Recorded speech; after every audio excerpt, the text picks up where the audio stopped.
നമുക്ക് വേദയുടെ വിക്രത്തിന്റെ ഇന്നത്തെ നല്ലൊരു കഥ കേട്ടാലോ? അതിനു മുമ്പ് ഒരു കാര്യം പറഞ്ഞോട്ടെ, വീഡിയോ ഇഷ്ടപ്പെടുവാണെങ്കിൽ ഒന്ന് ഹൈപ്പ് ചെയ്യാൻ മറക്കരുത് കേട്ടോ. അങ്ങനെ ഇന്നത്തെ കഥയെ നമ്മൾ കാണുന്ന ശങ്കരനാരായണൻ ശ്രീകാന്തിനോട് പറഞ്ഞു, പറ ശ്രീകാന്തേ, നീ വേദയ്ക്കും വിക്രത്തിനും എതിരെ എന്തൊക്കെയാ ചെയ്തേന്ന് ചോദിച്ചു. അത് കേട്ടിപ്പോ ശ്രീകാന്ത് ഒന്നും മിണ്ടിയില്ല.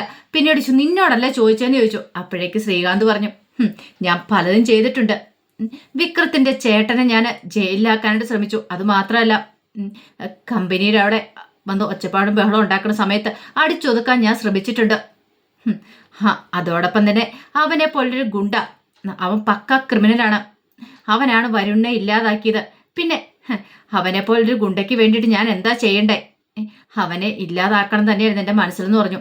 ഇത് കേട്ടുകൊണ്ട് വന്ന് ദീപ്തി ചോദിച്ചു, അല്ല വിക്രമേണനാണ് വരുണിനെ കൊന്നെന്ന് എങ്ങനെയാ ശ്രീയേട്ടൻ അറിയാവുന്ന ചോദിച്ചു.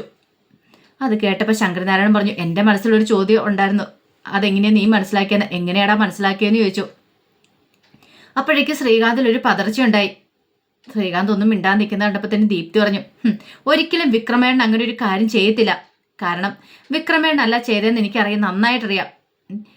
വിക്രമേണനാണ് ചെയ്തതെന്ന് വരുത്തി തീർക്കാൻ വേണ്ടിയിട്ടാണ് ശ്രീയായിട്ട് ശ്രമിച്ചേ. അതും അങ്ങനെ ചെയ്തിട്ട് വരുണിന്റെ അച്ഛനെ കൊണ്ട്, വാസവനെ കൊണ്ട് വിക്രമേണനെ കൊല്ലിക്കുകയായിരുന്നു ശ്രീയാന്റെ ലക്ഷ്യം. സത്യമല്ലേന്ന് ചോദിച്ചു.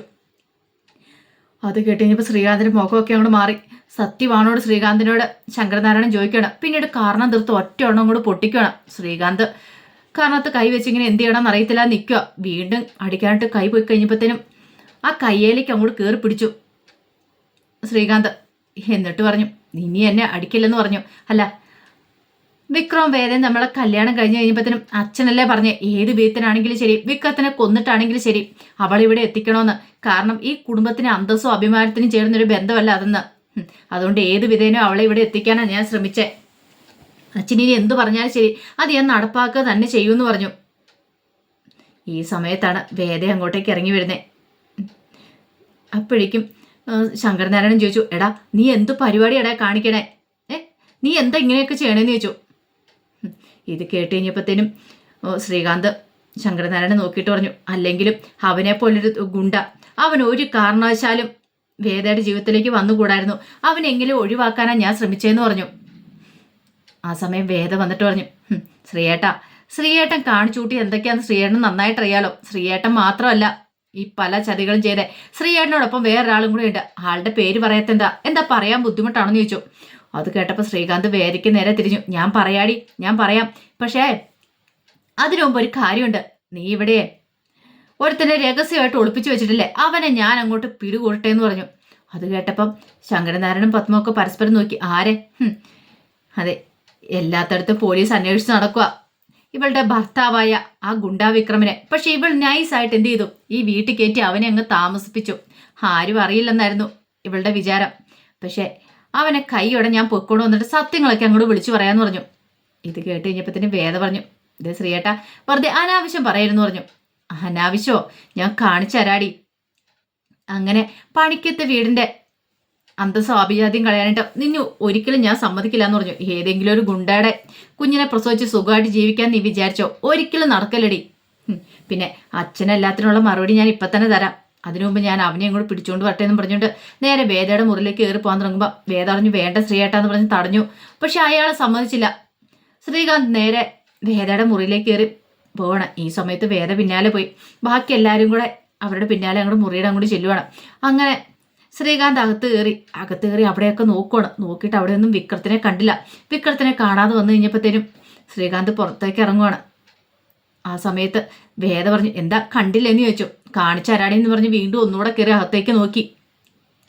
അവിടെ ഒന്നും കാണുന്നില്ല. അപ്പോഴേക്കും വേദയ്ക്ക് ഭ്രാന്ത് എടുക്കുന്ന പോലെ തോന്നി. വേദ പെട്ടെന്ന് ശ്രീകാന്തിനെ വലിച്ചു പുറത്തേക്ക് തള്ളി ഇറക്കുവാണ്. വേദയ്ക്ക് സമനില എറ്റുന്ന പോലെ തോന്നി. കാരണം സഹിക്കാൻ പറ്റുന്നല്ലോ ആയിരുന്നു ശ്രീകാന്തിന്റെ ആ ചേഷ്ടകളൊക്കെ. ഇതെന്റെ മുറിയാ, എന്റെ സ്വകാര്യ സ്പേസാ, ഇവിടെ കയറി കളിച്ചാലുണ്ടല്ലോ എന്നും പറഞ്ഞുകൊണ്ട് ശ്രീകാന്തിന്റെ നേർക്ക് കൈ ചൂണ്ടിക്കൊണ്ട് വേദയെന്നു. വേദയ്ക്ക് ഭ്രാന്ത് എടുക്കുന്നുണ്ടായിരുന്നു. സമനില തെറ്റുന്നുണ്ടായിരുന്നു വേദയുടെ. എന്നിട്ട് പറഞ്ഞു, ഈ മുറിയിൽ നിന്നല്ല ഈ വീട്ടില് എന്റെ സ്വകാര്യതയിൽ കയറി ചൊറിയാൻ വന്നാണ്ടല്ലോ, ചേട്ടനാന്ന് ഞാൻ നോക്കത്തില്ല, എനിക്ക് മുമ്പേ ജനിച്ചെന്ന് പറഞ്ഞോണ്ട് അധികാരം കാണിക്കാൻ വന്നേക്കരുത്. എന്റെ ഓരോ അവകാശത്തിലും ഇടപെടാൻ വന്നേക്കരുത്. ഇവിടെയുള്ള എല്ലാ അവകാശങ്ങളും എനിക്കുള്ളതാണ്. ഇത് കേട്ട് കഴിഞ്ഞപ്പോഴത്തേനും സമനില തെറ്റുന്ന പോലെ തോന്നി. കാരണം ശ്രീകാന്തിന് മനസ്സിലായി വേദ തന്റെ രഹസ്യങ്ങളൊക്കെ കണ്ടെത്തി എന്നുള്ള കാര്യം.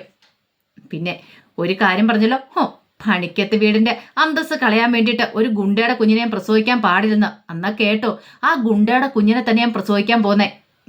വിക്രത്തിന്റെ കുഞ്ഞിനെ തന്നെ ഞാൻ പ്രസവിക്കുക മാത്രമല്ല വളർത്തുകയും ചെയ്യും. ശ്രീയേണ്ണ എന്താ ചെയ്യാൻ പറ്റുന്നെങ്കിൽ ചെയ്തോളാൻ പറഞ്ഞു. അത് കേട്ടപ്പോൾ എടീന്നും പറഞ്ഞുകൊണ്ട് വേദയുടെ നേരെ തിരിഞ്ഞു. വേദയുടെ നേരെ തിരിഞ്ഞിട്ട് വേദയുടെ കർണത്തടിക്കുകയാണ്. നിന്നെ ഞാൻ കാണിച്ചു തരാമെന്ന് പറഞ്ഞുകൊണ്ട് തടയാൻ ചെന്ന് ശങ്കരനാരായണനെ പിടിച്ച് തള്ളി. ശങ്കരനാരായണ ആ സെറ്റിയിലേക്ക് വീണു. പിന്നീട് വേദയെ തള്ളി മറിച്ചിട്ട് ഉപദ്രവിക്കുകയാണ്. അപ്പോഴേക്കും ദീപ്തിയൊക്കെ പറഞ്ഞു, വേണ്ട ശ്രീയേട്ടാ വേണ്ട എന്നൊക്കെ പറഞ്ഞിട്ട് ഇടയ്ക്കിലേക്ക് കയറുന്നുണ്ട്. പക്ഷെ ശ്രീകാന്ത് അത് കേൾക്കുന്നുണ്ടായിരുന്നില്ല. വേദ ഉപദ്രവിക്കുകയാണ്. ഇതാണെങ്കിലോ വിക്രം മറിഞ്ഞു നിന്ന വിക്രം കേട്ടു അകത്തെ സംസാരം, ഒച്ചപ്പാടും അലർച്ചയൊക്കെ. വിക്രത്തിന് പിന്നെ അടങ്ങിയിരിക്കാൻ പറ്റുമോ? തൻ്റെ ഭാര്യയാണ് ഉപദ്രവിച്ചുകൊണ്ടിരിക്കണേ. പിന്നീട് വിക്രം അവിടെ നിന്നില്ല, വേദയുടെ അടുത്തേക്ക് പാഞ്ഞു വരുവാണ്. ഇതേ സമയത്ത് ശ്രീകാന്ത് അവിടെ ഇരുന്നൊരു ഫ്ലവർ വേസ് എടുത്തു. ഫ്ലവർ വേസ് എടുത്തിട്ട് വേദയെ അടിക്കാനായിട്ട് ഓങ്ങുവാണ്. അത് വെച്ച് അടിച്ചിട്ടുണ്ട് വേദയുടെ വേദയുടെ തല പൊട്ടിച്ചെതറും. അങ്ങനെ ഓങ്ങ് പറയുന്ന സമയത്ത് എല്ലാവരും ഒരു നിമിഷം ഞെട്ടിപ്പോയി. എന്ത് ചെയ്യണമെന്ന് അറിയില്ല. അപ്പോഴേക്കുമാണ് ശ്രീകാന്തിന്റെ നടുവ് നോക്കി ഒറ്റ തൊഴി കിട്ടുന്നത്. ശ്രീകാന്ത് തെറിച്ച് താഴെ വീണു. താഴെ വീണ് കഴിഞ്ഞ് ശ്രീകാന്ത് നോക്കി കഴിയുമ്പോഴത്തേനും വിക്രം നിൽക്കുന്ന കാഴ്ചയെ കണ്ടേ. വിക്രത്തെ കണ്ടു കഴിഞ്ഞപ്പോഴത്തേനും പത്മയും ശങ്കരനാരായണനും എല്ലാവരും ഒരു നിമിഷം ഞെട്ടിപ്പോയി. ആരും പ്രതീക്ഷിച്ചിട്ടുണ്ടായിരുന്നില്ല അവിടെ വിക്രത്തിനെ. പിന്നീട് പത്മ ചോദിച്ചു, അല്ല മോളെ വിക്രം എവിടെയായിരുന്നു എന്ന് ചോദിച്ചു. അത് കേട്ട് കഴിഞ്ഞപ്പോഴത്തേനും വേദ പറഞ്ഞു, അതേ അമ്മേ, വിക്രത്തിനെ ഞാൻ ഇവിടെ കയറ്റിക്കിടത്തി. പക്ഷെ അതൊരു തെറ്റാന്ന് എനിക്കിപ്പോഴും തോന്നില്ല. കാരണം അതിന് അതിൻ്റെതായ ശരികളുണ്ടായിരുന്നു. മുമ്പ് ഞാൻ ഇങ്ങോട്ടേക്ക് വന്ന സമയത്ത് അച്ഛൻ ചോദിച്ചില്ല ഞാൻ എന്തിനാ ഇങ്ങോട്ടേക്ക് വന്നേന്ന്. അപ്പം ഞാൻ അതിൻ്റെ ഒരു കാരണം പറഞ്ഞിട്ടുണ്ടായിരുന്നു. അതൊരു ശരിയായിട്ടുള്ള കാരണമല്ല എന്നുള്ള കാര്യം അച്ഛന് നല്ല വ്യക്തമായിട്ട് അറിയാമായിരുന്നല്ലേ എന്ന് ചോദിച്ചു. ശങ്കരനാരായണൻ വേദയുടെ മുഖത്തേക്ക് നോക്കി. അച്ഛൻ മനസ്സിൽ ഉദ്ദേശിച്ച് ശരിയായിരുന്നു. അത് ശരിയായ കാരണമായിരുന്നില്ല. ഞാൻ ഇങ്ങോട്ടേക്ക് വന്ന് എന്തിനായിരുന്നു അച്ഛൻ അറിയണമെന്ന് ചോദിച്ചു. എല്ലാം ഇങ്ങേര് കാരണമാണ്, ഈ കിടക്കുന്ന ആള് കാരണമാണെന്ന് പറഞ്ഞു.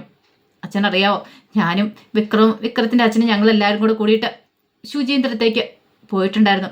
അവിടെ വെച്ച് വിക്രത്തിന്റെ അച്ഛനെ കാണാതായി. എല്ലാവർക്കും ഭയങ്കര ടെൻഷനായി. എല്ലാവരും നാലുപാടും അന്വേഷിച്ചു. ഒടുവിൽ കിട്ടിയില്ല. പിന്നീടാണ് എന്നെ ശ്രീയേട്ടൻ വിളിച്ചിട്ട് ഒരു സ്ഥലത്തേക്ക് ചെല്ലാനായിട്ട് പറയണേ. അങ്ങനെ ഞാൻ അവിടെ ചെന്ന് കഴിഞ്ഞപ്പോഴത്തേനും 2-3 ദിവസമായിട്ട് വിക്രത്തിന്റെ അച്ഛനെ മയക്കി കിടത്തിയിരിക്കുമായിരുന്നു. ഇങ്ങേര് പറഞ്ഞ എന്താണെന്നറിയോ, ഞാൻ ആ വീട് വിട്ട് ഇങ്ങോട്ടേക്ക് പോകണം, എങ്കിൽ മാത്രം വിക്രത്തിന്റെ അച്ഛനെ രക്ഷപ്പെടുത്തുള്ളെന്ന്, അല്ലെങ്കിൽ വിക്രത്തിന്റെ അച്ഛനെ കൊന്നുകളയുന്ന ആ ഭീഷണിക്ക് മുമ്പേ എനിക്ക് വഴങ്ങേണ്ടതായിട്ട് വന്നു. കാരണം എനിക്ക് വേണ്ടത് വിക്രത്തിന്റെ അച്ഛന്റെ ജീവനായിരുന്നു പറഞ്ഞു. പക്ഷെ ഇവരൊക്കെ ഓർത്ത് ഞാൻ എന്നേക്കുമായിട്ട് ഇങ്ങോട്ടേക്ക് പോകുന്നതായിരിക്കുമെന്നാ. പക്ഷേ എനിക്കപ്പം അതല്ലാതെ വേറെ മാർഗമൊന്നും ഉണ്ടായിരുന്നില്ല. പിന്നെ എല്ലാവരുടെയും മുന്നിൽ ഇങ്ങനെയുടെ കള്ളത്തരം കയ്യോടെ പിടികൂടണമായിരുന്നു, തെളിവ് സഹിതം പിടികൂടണമായിരുന്നു. അതിനു വേണ്ട ഇത്രയും ദിവസം ഞാനിവിടെ നിന്നേന്ന് പറഞ്ഞു. പിന്നെ അങ്ങനെ വന്നതിന് ശേഷമാണ് വരുണ്ട കൊലപാതകമൊക്കെ നടന്നേ. അപ്പം അച്ഛനറിയാലോ ഇതിൻ്റെ പിന്നിൽ ആരായിരിക്കും, അവരുടെ ഉദ്ദേശലക്ഷ്യം എന്തായിരിക്കും എന്നൊക്കെ. അത് കേട്ട് കഴിഞ്ഞപ്പോൾ തന്നെ ശ്രീകാന്ത് പറഞ്ഞു, അച്ഛ ഇവള് പറയുന്നൊന്നും വിശ്വസിക്കരുത്. അച്ഛൻ പെട്ടെന്ന് പോലീസിനെ വിളിക്കുക, പോലീസ് വരട്ടെ എന്ന് പറഞ്ഞു. വേദ പറഞ്ഞു, ഇവിടെ ആരും വിളിക്കാനൊന്നും പോകുന്നില്ല, ഞാനും വിക്രം കൂടെ ഇറങ്ങും അച്ഛ. എന്താണെങ്കിലും ഇനി ഞങ്ങൾക്ക് ഇവിടെ നിൽക്കാൻ പറ്റില്ല.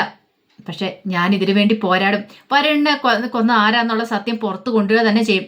പക്ഷേങ്കിൽ ആ സമയത്ത് അതിന് ഉത്തരവാദി ഈ കിടക്കുന്ന എൻ്റെ സ്വന്തം ചോര തന്നെയാണെങ്കിൽ ഞാൻ വെറുതെ വിടത്തില്ല. ഇങ്ങേർക്ക് മാക്സിമം ശിക്ഷ വാങ്ങിക്കൊടുക്കാൻ ഞാൻ ശ്രമിക്കും. ഏതറ്റം വരെ പോകാനും ഞാൻ തയ്യാറാവുമെന്ന് പറഞ്ഞു. അപ്പോഴേക്കും വിക്രം പറഞ്ഞു, ഞാനൊരു തെറ്റ് ചെയ്തിട്ടുണ്ടെങ്കിൽ അത് തെറ്റാൻ സമ്മതിക്കാനായിട്ട് എനിക്ക് ബുദ്ധിമുട്ടൊന്നുമില്ല. ഞാനൊരിക്കലും വരുണ്ണെ കൊന്നിട്ടില്ല, ഞാൻ അങ്ങനെ തെറ്റ് ചെയ്തിട്ടില്ല. പിന്നെ ഞാൻ എന്തിനു കുറ്റം സമ്മതിക്കണം? വരുണ്ണെ കൊന്നതിൻ്റെ ഏക ദൃക്സാക്ഷി എന്ന് പറഞ്ഞിട്ടുണ്ടെങ്കിൽ പുളിക്കനായിരുന്നു. ആ പറയുന്ന പുളിക്കൻ അത് പുറത്ത് പറയാതിരിക്കാൻ വേണ്ടിയിട്ട് പുളിക്കനെ ഇല്ലാതാക്കി. പക്ഷേങ്കിൽ അതും കൊണ്ടൊന്നും തീർന്നില്ല. ഈ പറയുന്ന പുളിക്കനെ ഇല്ലാതാക്കാൻ കണ്ട ഒരു ദൃക്സാക്ഷിയുണ്ട്. അയാളുമായിട്ട് ഞങ്ങൾ ഇങ്ങോട്ടേക്ക് വീണ്ടും വരും. വന്ന് ഞങ്ങൾ എല്ലാ സത്യങ്ങളും വിളിച്ചു പറയണ സമയത്ത് ഇതുപോലെ തന്നെ ഇവിടെ കാണണമെന്ന് ശ്രീകാന്തിന് മുഖത്ത് നോക്കി പറയണം. ശ്രീകാന്ത് ഒരു നിമിഷം ഒന്ന് ഞെട്ടിപ്പോയി. പിന്നീട് വേദ പറഞ്ഞു, ഭാവിക്രം നമുക്ക് പോകാം, നമുക്ക് ഇറങ്ങാമെന്ന് പറഞ്ഞുകൊണ്ട് അവരിങ്ങോട്ട് ഇറങ്ങണം. അപ്പോഴേക്കും ശ്രീകാന്ത് പറഞ്ഞു, അച്ഛ അവനെ വിടല്ല അച്ഛ, അവൻ ക്രിമിനല്ല, പോലീസിനെ വിളിക്കാൻ പറഞ്ഞു. ആരും ഇവിടെ ആരും വിളിക്കാനൊന്നും പോകുന്നില്ല എന്ന് പറഞ്ഞു. അതെ, 1000 കുറ്റവാളികൾ രക്ഷപ്പെട്ടാലും ഒരു നിരപരാധി പോലും ശിക്ഷിക്കപ്പെടുന്നല്ല പറയുന്നേ. അവൻ കുറ്റവാളിയായെന്ന് എനിക്ക് തോന്നുന്നില്ല. വിക്രം പറയുന്നത് കേട്ടിട്ട് അവൻ നിരപരാധിയാണ്, ഒരു കാരണവശാലും അവൻ ശിക്ഷിക്കപ്പെടാൻ പാടില്ല. അവന് സത്യങ്ങളെ തെളിയിക്കാണ്ട് കുറെ സമയം കൊടുക്കണമെന്ന് പറഞ്ഞു. ഈ സമയത്ത് ശ്രീകാന്ത് വർഷയെ കണ്ണുകൊണ്ട് കാണിക്കുകയാണ്. വർഷ പെട്ടെന്ന് അകത്തേക്ക് അങ്ങോട്ട് കയറിപ്പോയി. ആ സമയം ദീപ്തി പറഞ്ഞു, വിക്രമേണ്ണൻ ഒരിക്കലും അങ്ങനെ ഒരു തെറ്റ് ചെയ്യില്ല, വിക്രമേണ്ണന് ചെയ്യാൻ സാധിക്കില്ല, വിക്രമേണ്ണനും വരുണും കൂട്ടുകാരായിരുന്നു, ഒരിക്കലും അത് ചെയ്യില്ല അച്ഛാന്ന് ദീപ്തിയെ സപ്പോർട്ട് ചെയ്യാണ് വിക്രത്തിനെ. ശ്രീകാന്ത് ആകെപ്പാടെ പെട്ടുപോയി. അപ്പോഴേക്കും ശങ്കരനാരായണൻ പറഞ്ഞു, ഒരു കാര്യം ഞാൻ പറയാം, വിക്രം ആ സത്യം തെളിയിക്കുന്നോടം വരെ ഒരുപക്ഷെ നമ്മൾ അച്ഛനും മോനുമായിട്ട് ഇവിടെ കാണത്തുള്ളൂ. അവ സത്യം തെളിയിച്ച് വന്നു കഴിയുമ്പോഴത്തേനും മിക്കവാറും എന്താ സംഭവിക്കുമെന്ന് നിനക്കറിയാലോ ശ്രീകാന്തെ. അതും പറഞ്ഞിട്ട് ശങ്കരനാരായണൻ അങ്ങോട്ട് കയറിപ്പോയി കഴിഞ്ഞപ്പോൾ എന്ത് ചെയ്യണമെന്നറിയില്ല ശ്രീകാന്ത് ഇരിക്കുക. പിന്നീട് വർഷ അകത്തേക്ക് എന്നിട്ട് ചന്ദ്രശേഖരനെ വിളിക്കുകയാണ്. ചന്ദ്രശേഖരനെ വിളിച്ചിട്ട് പറഞ്ഞു, അച്ഛൻ ഉദ്ദേശിക്കുന്ന പോലെ ഒന്നും അല്ല കാര്യങ്ങളെന്ന് പറഞ്ഞു. പിന്നീട് അവിടെ നടന്ന കാര്യങ്ങളൊക്കെ പറയാണ്. അങ്ങനെ അവസാനം വർഷ ഫോൺ വെച്ച് കഴിഞ്ഞപ്പോഴത്തേനും ചന്ദ്രശേഖരൻ സിയെ വിളിക്കുകയാണ്. എടോ, താൻ എവിടുത്തെ പോലീസുകാരനാണെന്ന് ചോദിച്ചു. എന്താ സാറേ കാര്യം? താൻ ആ ശങ്കരനാരായണന്റെ വീട് അടിച്ചു പെറുക്കിയതല്ലേ, എന്നിട്ട് വിക്രത്തെ കണ്ടെത്തിയോ? അവനവിടെ സുഭിക്ഷമായിട്ട് ജീവിക്കുമായിരുന്നു. പിന്നീട് കാര്യങ്ങളൊക്കെ പറയണം. അപ്പോഴേക്കും സിഐ പറഞ്ഞു, വണ്ടി എടുക്കണമെന്ന് പറഞ്ഞു. അങ്ങനെ വിക്രത്തെ അന്വേഷിച്ച് അവരങ്ങോട്ട് പോവുകയാണ്. ഈ സമയത്ത് വല്ലാതെ വിറച്ച് അനിയൻകൂട്ടൻ ഇരിക്കുകയാണ്. അപ്പോഴേക്കും രാജേട്ടൻ കൊണ്ടുള്ള ചായ കൊടുത്ത് കുടിക്കാൻ പറഞ്ഞു. പക്ഷെ കുടിക്കുന്നുണ്ടായിരുന്നില്ല. അവരെന്നെ കൊല്ലും എന്ന് തന്നെ പറയണേ. അപ്പോഴേക്കും ജോസഫ് പറഞ്ഞു, നിന്നെ ആരും കൊല്ലത്തില്ല, ഞങ്ങളൊക്കെ അല്ലേ ഉള്ളേന്ന് ചോദിച്ചു. അങ്ങനെ ഒടുവിൽ അനിയൻകൂട്ടൻ ആ ചായ കുടിക്കാൻ തുടങ്ങി പതുക്കെ. അപ്പോഴേക്കാണ് കുറെ ഗുണ്ടകൾ അങ്ങോട്ട് ഇടിച്ചു കയറി വന്നേ. ജോസഫിനെ രാജേട്ടനെയൊക്കെ കൈകാര്യം ചെയ്ത് അനിയൻകൂട്ടനെ തൂക്കിയെടുത്ത അവരൊരു വണ്ടിയിലേക്ക് കയറ്റി കൊണ്ടാവാൻ തുടങ്ങണം. അപ്പോഴേക്കാണ് വേറൊരു കാർ അവിടെ വന്ന് നിന്നേ. അതിനകത്ത് നല്ല സിനിമ സ്റ്റൈലിൽ വിക്രം അങ്ങോട്ടേക്ക് ഇറങ്ങുവാണ്. എന്താണല്ലോ അവന്മാരുടെ കാര്യത്തിലേക്ക് ഒരു തീരുമാനമായി. ആ വിശേഷങ്ങളാണ് നമ്മളിന്ന് കാണുന്നത്. ഇതിന്റെ ബാക്കി വിശേഷങ്ങളുമായിട്ട് വൈകുന്നേരത്തെ പ്രമോയി വരാട്ടോ. ഒരിക്കൽ കൂടി എല്ലാവർക്കും ശുഭദിനം നേർന്നുകൊണ്ട് നിർത്തുന്നു. നന്ദി.